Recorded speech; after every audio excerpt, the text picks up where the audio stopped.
Hey folks, Frank the Pestgeek here. You got your SR200 backpack, your Stihl SR200 backpack Myster, and everybody's complaining that it leaks.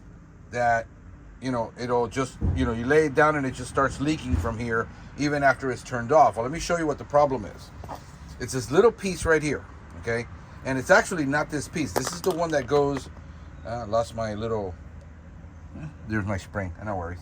I got it in there. It goes there, this hose, goes all the way here. That hose goes in there. This other hose goes here.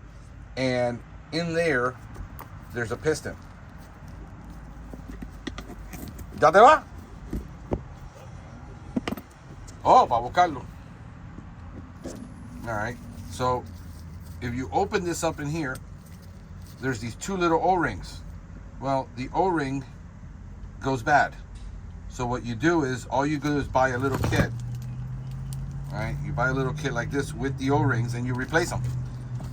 And that's pretty much it. And then I would just replace this, grease them a little bit, put it back in there, and you're good to go. The reason these wear out is we use a lot of 25B products. And if they're not Vitrin seals, it will eat through them. And I don't think these are Vitrin seals. These are just standard O-rings. And that's the reason why. If they would switch these to Vitrin, you wouldn't have a lot of these problems.